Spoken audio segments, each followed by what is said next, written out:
صلى عليك الله يا ابن عبد الله أحمد حبيبنا عليك السلام۔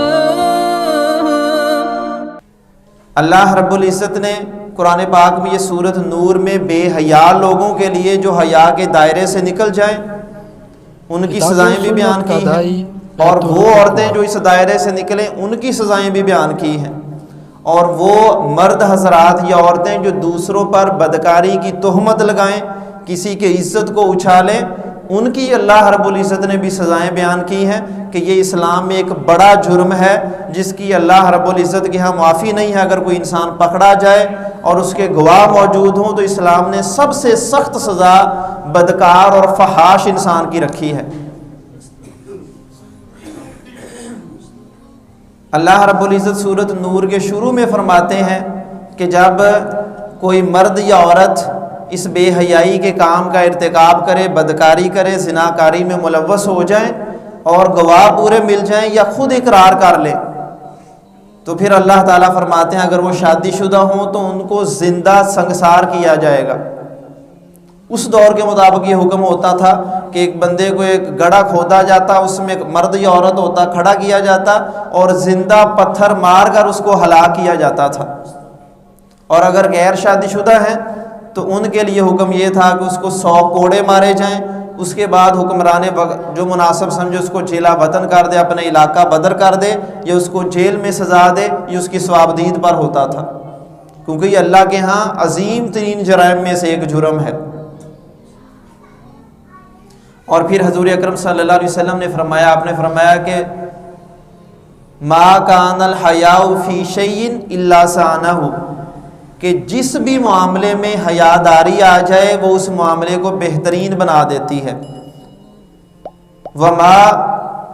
وما کان الفحش فی شیء الا شانہ، اور جس بھی چیز میں فحاشی اور ریانی آ جائے وہ اس چیز کو برا بنا دیتی ہے، لوگوں کے سامنے برا بنا کر پیش کرتی ہے۔ حیا کا تعلق صرف انسان کی یہ بدکاری یا زناکاری کے ساتھ ہی نہیں ہے، حیا کا تعلق انسان کے بول چال کے ساتھ بھی ہے، حیا کا تعلق انسان کے انداز گفتگو کے ساتھ بھی ہے، حیا کا تعلق انسان کی حرکتوں اور چال چلن کے ساتھ بھی ہے۔ حضور اکرم صلی اللہ علیہ وسلم نے بڑی تلقین کی، بڑی حفاظت کی، بچوں کی بچپن سے لے کر آخری عمر تک رسول اللہ صلی اللہ علیہ وسلم کی تعلیمات موجود ہے کہ انسان اپنی عزت کی حفاظت بھی کرے اور حیادار بن کر رہے، اور یہ صفت ایسی ہے کہ یہ صرف بندوں کے لیے ہی نہیں ہے بلکہ رسول اللہ صلی اللہ علیہ وسلم نے اللہ رب العزت کی یہ خوبی بیان کی، اپنے بارے میں بھی آپ نے یہ ارشاد فرمایا اور ہر نیک بندے کی یہ خوبی بیان فرمائی ہے۔ ایک موقع پر آپ صلی اللہ علیہ وسلم نے ایک بندے کو دیکھا کہ وہ ایسے ہی سر عام ننگا کسی جگہ پر غسل کر رہا تھا، تو آپ صلی اللہ علیہ وسلم کو اچھا نہیں لگا،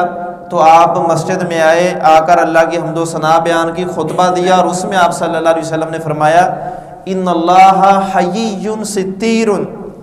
کہ تمہارا رب سب سے زیادہ حیا کرنے والا اور سب سے زیادہ پردہ پوشی کرنے والا ہے، اور اللہ تم لوگوں میں بھی یحب الحیاء والستر، تمہارے اندر بھی اللہ تعالیٰ حیاداری اور پردہ پوشی کو پسند کرتا ہے۔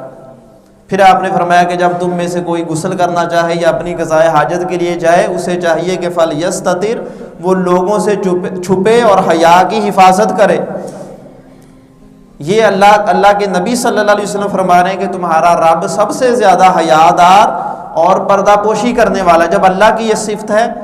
اور اللہ کے نبی کی بھی یہ صفت ہے، خود صحابہ اکرام کہتے ہیں کہ کان النبی صلی اللہ علیہ وسلم اشد حیاء من العذراء فی خدرہا، کہ ایک عورت ہو، کنواری ہو، اور وہ اپنے لباس میں، اپنے پردے میں لپٹی ہوئی ہو، حیادار مطلب عورت ہو، فرمایا اللہ کے نبی صلی اللہ علیہ وسلم اس کنواری حیادار پردے میں لپٹی عورت سے بھی زیادہ حیا کرنے والے نبی صلی اللہ علیہ وسلم تھے۔ یہ نبی کی بھی سنت ہے، نبی کا بھی یہی طریقہ ہے، اور پھر اللہ اپنے بندوں میں بھی اسی خوبی کو پسند کرتا ہے کہ بندے حیادار بن کر رہیں، اپنی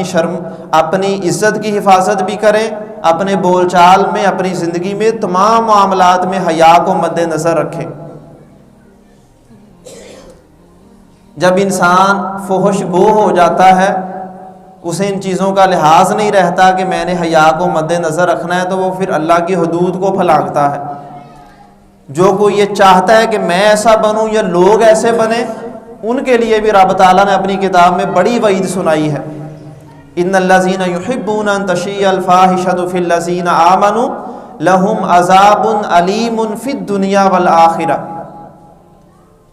کہ جو لوگ یہ چاہتے ہیں کہ ایمان والے لوگوں میں بے حیائی پھیلے، فحاشی پھیلے، اللہ کہتے ہیں وہ اللہ کی نظروں میں، میری نظروں میں اتنا ناپسندیدہ انسان ہے کہ اللہ کہتے ہیں اس بندے کے لیے دنیا اور آخرت دونوں جگہ پر دردناک عذاب میری طرف سے تیار ہے۔